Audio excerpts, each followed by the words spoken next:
Prison can be a very lonely place, especially if you're in solitary confinement. If you get a letter, you probably want to read it. Do you reply to all of the letters? Well, probably not, but some people do. Some people just reply to very specific letters. The letter that Rex Heuermann has chosen to reply to happens to have come from another serial killer, the happy faced killer. Keith Jesperson has written to him, given him some advice on how to handle the case, how to get along in jail, where to get good butter. That's part of the conversation as well. Uh, but the optics of that, considering Rex is innocent till proven guilty, has pled not guilty. I don't know. Your only pen pal being a convicted serial killer, not a good look. Shavaun Scott, psychotherapist and author, joining us. What's your thoughts on this move? Jesperson is known as Igor, Mm-hmm. and Heuermann is known as Ogre. So the first place my brain went is Igor is trying to mentor and be a life coach for Ogre, Yeah. which, there's a lot of there's strangeness with all of this, of Yes. course. But Jesperson has always been attention seeking, Mm-hmm. and he loves, which is why he sent all the letters out to the media with happy faces drawn on them. He Mm-hmm. likes to look like he's important and he's special and look at me. So this is, I think, just another example of serial killer narcissism and trying to feel important.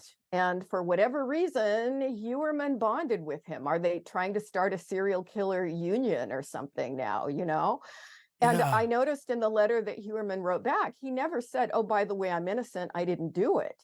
He said, I'll consider your advice. Yeah. So, yeah, it doesn't look good. There was a lot of creepiness in that letter. I mean, the handwriting itself could be analyzed and go, it's kind of a serial killer's handwriting, if you will.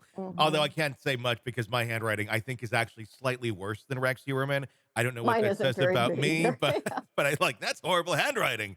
And Yeah, then yeah. I, And there were spelling errors yeah, too. So, exactly. yeah. But I can't really be one to judge on any of that. But yes, some of the things in there, Heuermann literally he said thank you a lot.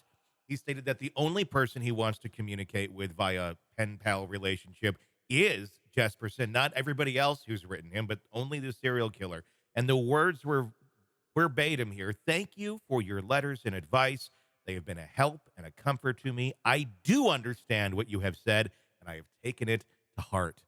If you're innocent, what are you taking to heart here? Right, right. And it also makes you wonder, is there some kind of coded language that, is being used here that's designed to go over the heads of the rest of us? Comments about butter. Is there meaning in that we don't know? Is there?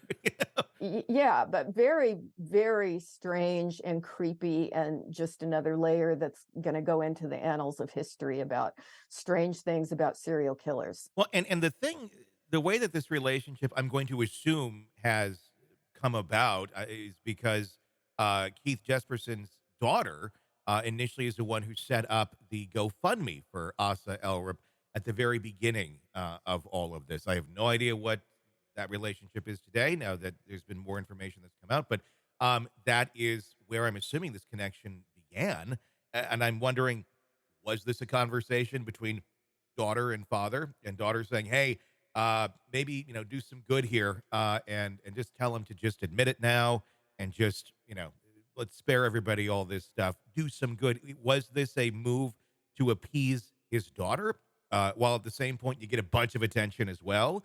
Yeah. Because I can't imagine this is just Keith Jesperson going, I should write a letter to Rex, really give him some insight to help him along in this process.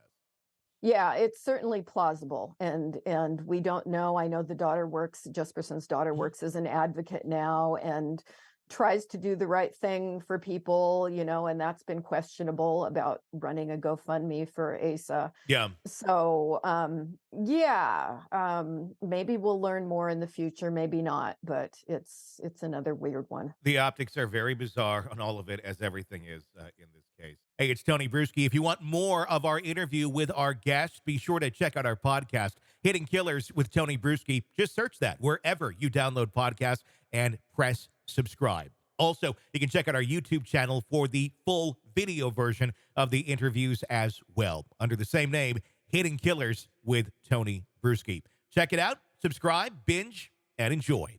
Thanks for watching.